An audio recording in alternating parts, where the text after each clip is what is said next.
दुख का कारण बाहर नहीं खोजते हैं। मनुष्य के सुख दुख का दाता बाहर जगत में कहीं नहीं, कोई नहीं है।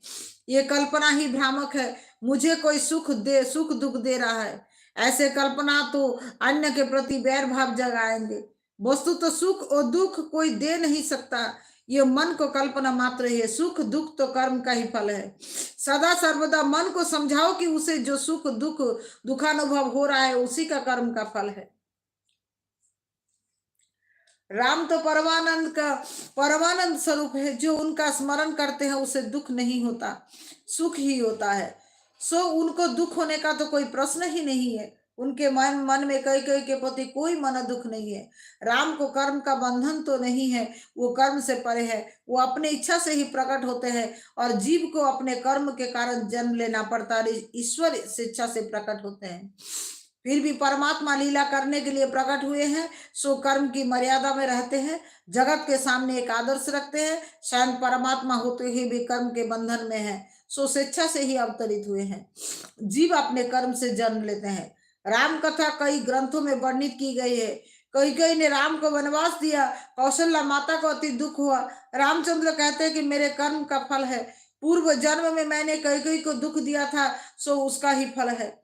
मैंने परशुराम अवतार में जो किया था उसका फल इस अवतार में पा रहा हूँ। पूर्व जन्म में कई कई जमदग्नि ऋषि की पत्नी रेणुका थी और परशुराम उन्हीं के पुत्र थे। एक बार गंधर्व चित्रसेन कई अप्सरा के साथ सरोवर में विहार कर रहा था। रेणुका ने यह दृश्य देखा तो उसके मन में विकार जागा और कुछ असंतोष भी। इन अप्सराओं को जैसा सुख मिल रहा है वैसा कभी मुझे नहीं मिला। रेणुका को लौटने में देर हुई तो जमदग्नि जान गए कि रेणुका के मन में व्यभिचार किया। जमदग्नि खिन्न हो गए और उन्होंने पुत्र से कहा कि तेरी माता ने पाप किया है, उसकी हत्या कर दे।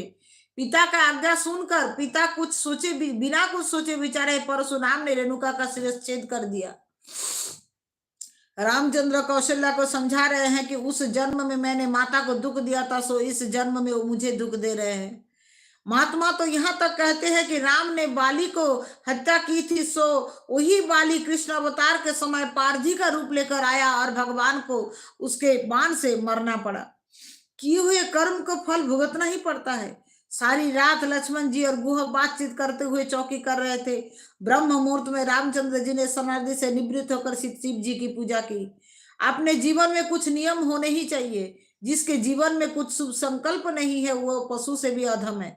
नियम के पालन के अभाव से मनुष्य पशु से भी बदतर हो जाता है। रघुनाथ ने जगत के समक्ष आदर्श रखा कि स्वयं ईश्वर है, फिर भी भगवान शंकर की पूजा करते हैं। वो को वापस लौटने को कहा गया किंतु वो ना माना। तो राम जी ने कहा कि ठीक है, हम चित्रकूट पहुंच जाए तो लौट जाना। भगवान धीरे धीरे आगे बढ़ते जा रहे हैं। प्रयागराज में आए और वहां भरद्वाज मुनि के आश्रम में पधारे। तुम भरद्वाज जाओगे तो तुम्हारे यहाँ भगवान पधारेंगे। भरद्वाज अर्थात उपदेश को कान में भर लेना। इस जगत की बातों पर अधिक ध्यान देने से कोई लाभ नहीं होता, परंतु भक्ति में विक्षेप होता है। भरद्वाज अधिक बोलते नहीं हैं। वो बार बार राम कथा सुनते थे और रामचरण के बड़े अनुरागी थे। राम सीता लक्ष्मण को आगमन से वो बड़े हुए। आसपास के अन्य ऋषि भी आगे बढ़ने लगे। भरद्वाज कहते हैं कि आज तक की कड़ी साधना का फल मिल गया। सभी साधना का फल है भगवान का दर्शन। भगवान के प्रत्यक्ष दर्शन के बिना शांति नहीं होता है। भगवान ने एक रात उनके आश्रम में बिताई और दूसरे दिन प्रातःकाल में राम ने मुनि से कहा कि वाल्मीकि आश्रम का मार्ग दिखलाने के लिए किसी मुनि कुमार को हमारे साथ भेज दीजिए। वो तो 4 ऋषि कुमार साथ साथ आए, सभी वाल्मीकि आश्रम आ पहुंचे। वाल्मीकि ने समाधि भाषा में राम कथा लिखी है।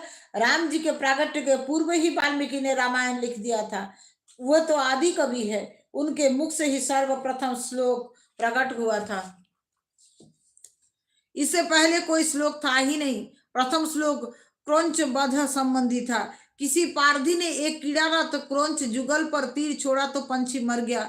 वाल्मीकि इस दृश्य को देखकर बड़े दुखी हो गए। उन्होंने उस पारधी को शाप दिया। इस 2 श्लोक का यही अर्थ है, एक सामान्य और दूसरा राम संबंधी।